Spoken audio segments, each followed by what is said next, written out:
Bonjour à tous, bienvenue sur Le Statut, votre émission sportive préférée, présentée par moi, Malik, et mon frère Ayoub. J'espère que vous allez bien, que vous êtes bien installés, que vous avez vos popcorn. En tout cas, n'hésitez pas à vous abonner à la chaîne si ce n'est pas encore fait, et ainsi qu'à activer la petite cloche de notification. Donc voilà, Ayoub, toi, comment tu vas? Très très bien, très très bien, je vais bien. J'espère que toi aussi tu vas bien, que tous les fans de foot vont bien. On est au dernier jour des transferts. Le mercato est officiellement fermé. Selon les clubs, il y en a qui sont très heureux, il y en a qui le sont moins. On en parle après le générique. Ah oui, pour Ribéry qui va arriver devant Casillas. Vas-y mon petit. Il est dedans. Il est dedans. Le premier but de Ribéry. Bon, aujourd'hui on va parler de ce mercato, la dernière vidéo de ce Minute Mercato saison 1. On a déjà impatient pour la saison 2.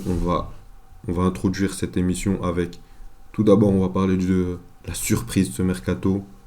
De 2, le gros coup. Et à 3, la pépite pour vous. Bon, on commence par la surprise, Malik. Parle-nous de ce petit Belge qui vient de chez nous, qui est parti à Arsenal. Arsenal. Leandro Trossard, avant la Coupe du Monde, je ne sais pas si vous avez regardé nos vidéos. Si ce n'est pas encore le cas, vous pouvez, comme ça vous savez ce qu'on prédisait pour cette Coupe du Monde. Mais en tout cas, on avait fait une petite vidéo où on proposait nos compos pour la Belgique. Martinez aurait bien dû nous écouter, vu comment la Belgique a performé, a presté au cours de cette Coupe du Monde. Donc voilà, on avait parlé on parlait déjà de cet ailier, excusez-moi, qui était dans une déjà très bonne saison avec Brighton et même la saison d'avant, les saisons d'avant, et qu'on mentionnait justement qu'on n'a pas attendu cette révélation au cours de cette année où il met ce fameux triplé à Anfield, il marque contre Chelsea, bref, beaucoup de gros matchs en première ligue. Donc voilà, je suis quand même content pour ce joueur parce qu'il passe une autre étape de sa carrière. Ok, c'est pas dit qu'Arsenal, il sera d'office titulaire. Il y a de la concurrence avec Martinelli, ça cache. Je peux pas dire il est meilleur qu'eux, mais en tout cas, il va faire du bien à cette équipe. C'est un transfert gagnant pour les deux parties, pour moi. Et j'ai hâte de voir ce que Trossard va proposer au cours de prochaines semaines et prochains mois avec Arsenal. Vu que le match contre Man United, on a vu que même dans son entrée, il a fait du bien. Donc moi, je ne vais pas être plus long, City, franchement. tu veux dire. Trossard, belle... J'ai pas entendu. City, tu veux dire. Man City. Non, son match contre, quand il est rentré contre Manchester United, j'ai trouvé qu'il avait fait une bonne rentrée. Ok, ok. Je me rappelle plus qu'il était rentré. Moi, je me rappelle son match contre City. Si, il était rentré, il était Ok, rentré. ok, ok. Ah, putain, ouais. Ok, je te Il fais était confiance. rentré, il Je te était fais confiance. rentré. C'était mieux. Je te fais confiance, c'était meilleur que moi. Ouais. Non, mais tout ça pour dire que franchement, il avait fait une belle rentrée. J'espère que ça va continuer. Et voilà, je vais pas être plus long. Hâte de voir ce que Trossard va nous proposer sous ce maillot rouge. Ouais, pareil, comme toi. Et s'il est dans la surprise, c'est pas par rapport au... Tu l'as bien mentionné, on le connaissait avant cette saison.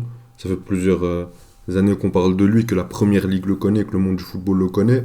Mais quand on parle de surprise, c'est que pendant plusieurs semaines, ça parlait de Mudryk, ça s'est vite retourné sur Moussa Diaby, ça s'est pas fait. Le Leverkusen ne voulait pas le laisser partir ou d'autres choses qu'on ne connaît pas.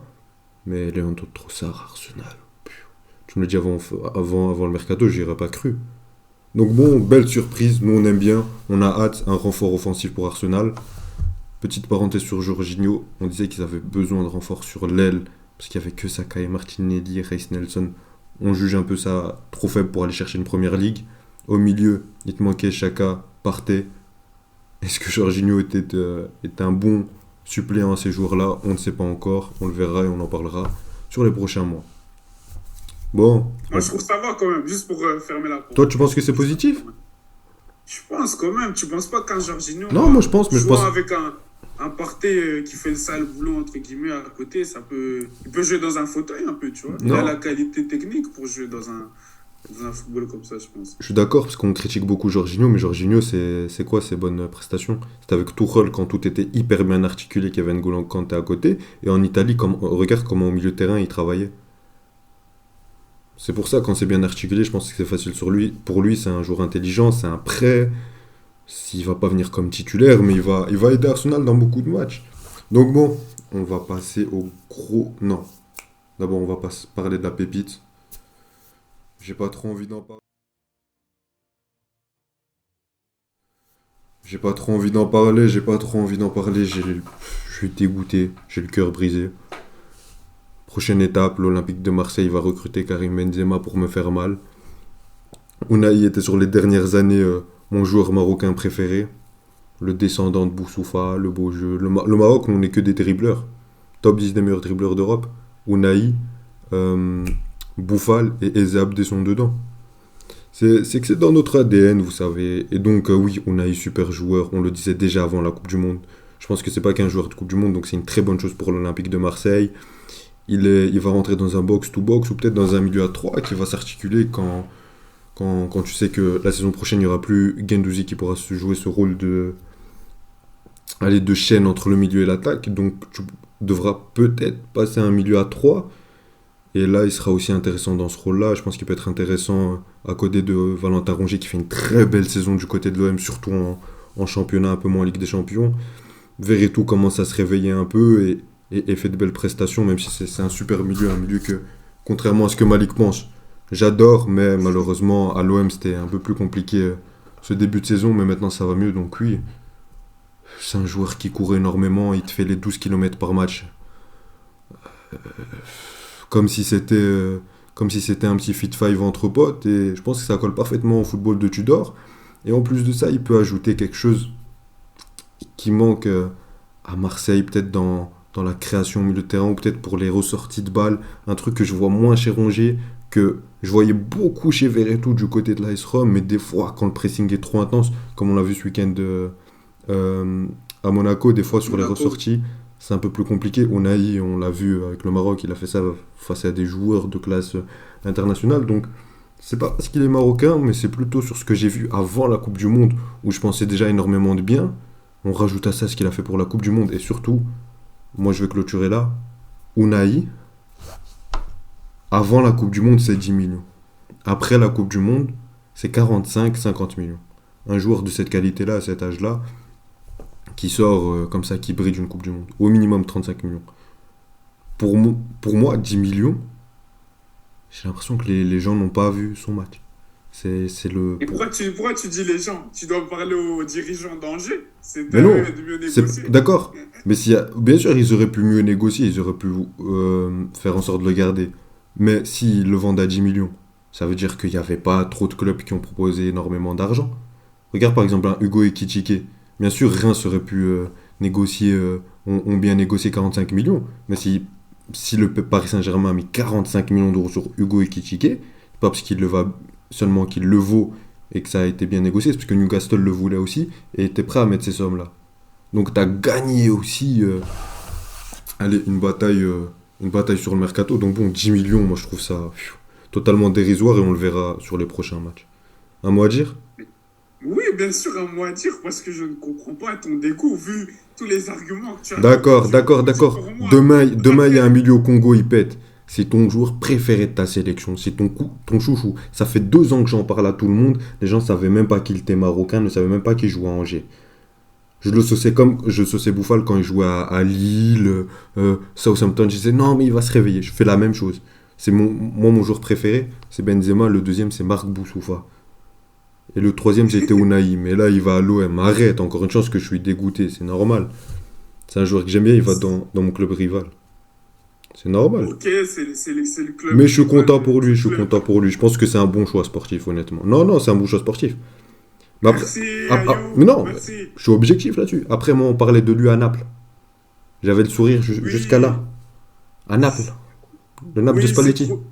C'est croustillant, mais quand tu regardes comme tu l'as très bien fait dans les faits, et tout, sportivement et tout, c'est un choix magnifique. En plus, il sera dans un championnat qu'il connaît encore. Il monte d'un échelon, mais pas non plus trop haut. C'est parce que tu disais Nab, mais moi j'ai vu aussi des trucs par exemple de Leeds et tout, mais moi j'aurais pas voulu le voir maintenant à Leeds, tu vois, par exemple, tu vois. Le fait qu'il allait dans le passer, jeu, c'est un très bon choix. l'intensité. Non, Même l'intensité, comme tu dis, non, c'est pas l'intensité qu'il va mettre, enfin, l'intensité dans laquelle le système de Tudor met en place à Marseille, c'est parfait avec le volume de jeu qu'il a, tu vois. Donc, sur plein de choses, c'est parfait ce choix pour moi. En plus, il est pas trop loin du pays. Ayoub, il peut aller faire un petit coucou, il descend. Et la famille revient à Marseille. Tu veux qu'on Tu aille trouves face ça des pas go-fast ça? ou...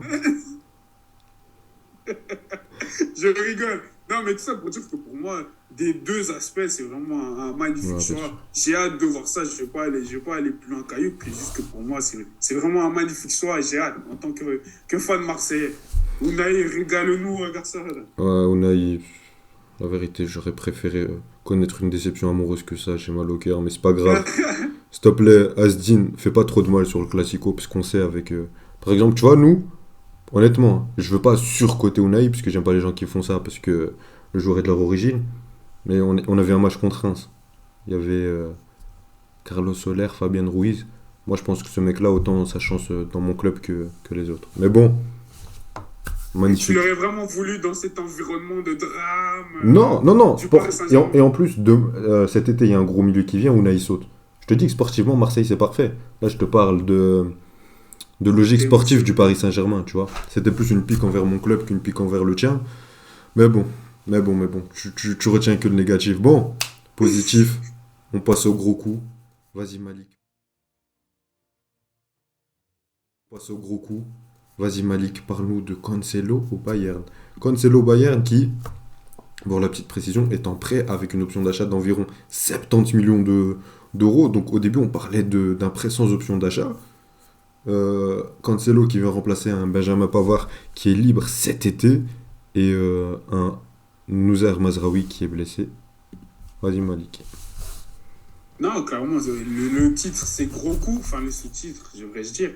Là, c'est même gros choc. Choqué. Moi, quand j'ai vu ça, je m'y attendais pas du tout. On parlait de surprise pour Strossard, mais ça m'a fait le lever de ma chaise, comme on dit.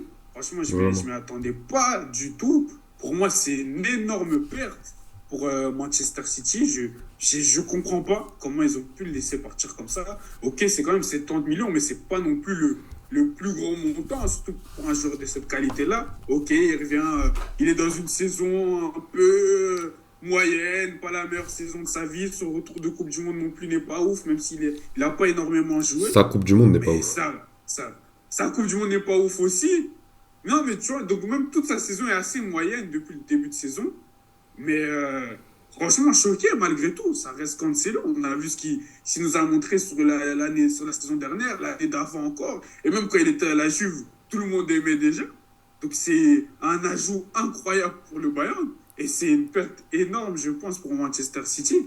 Et qui sait, si le Bayern gagne la Ligue des Champions cette année, on dira tous qu'il a fait le bon choix. Si c'est City, on dira qu'il a fait le mauvais choix, entre guillemets, on va dire. Non, franchement, pour moi, c'est un choc. Je pense qu'il va se régaler au Bayern.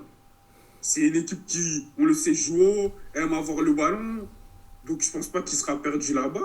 Après, on sait que City, ils vont pouvoir se débrouiller malgré tout sans lui, mais que ça reste une perte assez importante pour le Manchester City.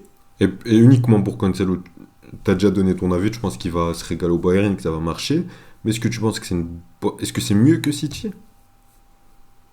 S'il veut gagner la Ligue des Champions, pour moi, oui. Et ça a l'air de ce qui est... Et c'est ce qu'il dit vouloir faire, c'est ce qu'on a entendu, c'est qu'il dit vouloir gagner la Ligue des Champions au Bayern. Et je pense qu'il a mis plus de chances de son côté au Bayern. En tout cas, pour moi, cette saison, le favori pour cette Ligue des Champions, c'est le Bayern de Munich plus que le Manchester City. Hein, plus que Manchester City, pas plus que les autres clubs. Mais même quand je regarde par rapport aux autres clubs, Calme, on en calme, parlait, calme, calme, dans cette- calme. La semaine prochaine, il y a des vidéos on va débriefer chaque match. Enfin, débriefer, analyser chaque match, donner nos pronos. Mais c'est un fou celui-là, il vous sort des infos comme ça. Bon, c'est gratuit pour ceux qui ont vu cette vidéo. Avec notre favori, etc. C'est une semaine spéciale Ligue des Champions, tu dis ça maintenant. Bon.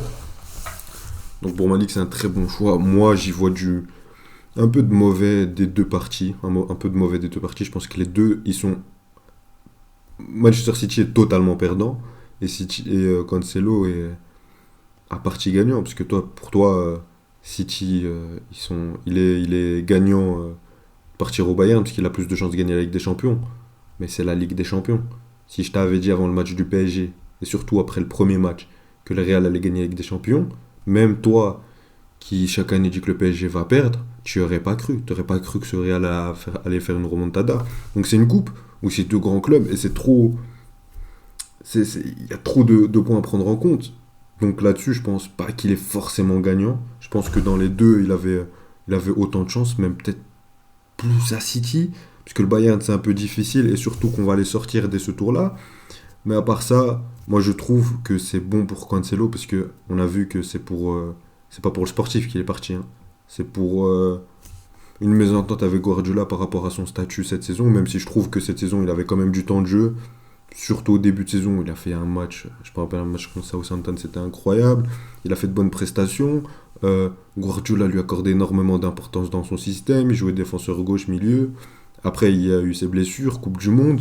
Il y a le jeune Carl Lewis qui émerge, donc qui joue un peu moins. Je peux comprendre sa frustration, mais moi je pense que c'est vraiment dommage. Et j'aurais aimé qu'il reste à City pour Manchester City et pour pas devoir jouer contre lui en huitième de finale, mais bon, il sera sur le côté de Kylian, donc on s'en fait pas trop.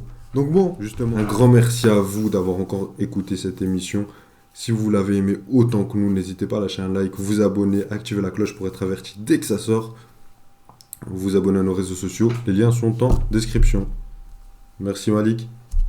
Merci à toi, Yo. Prenez soin de vous. Ciao, ciao. Salut.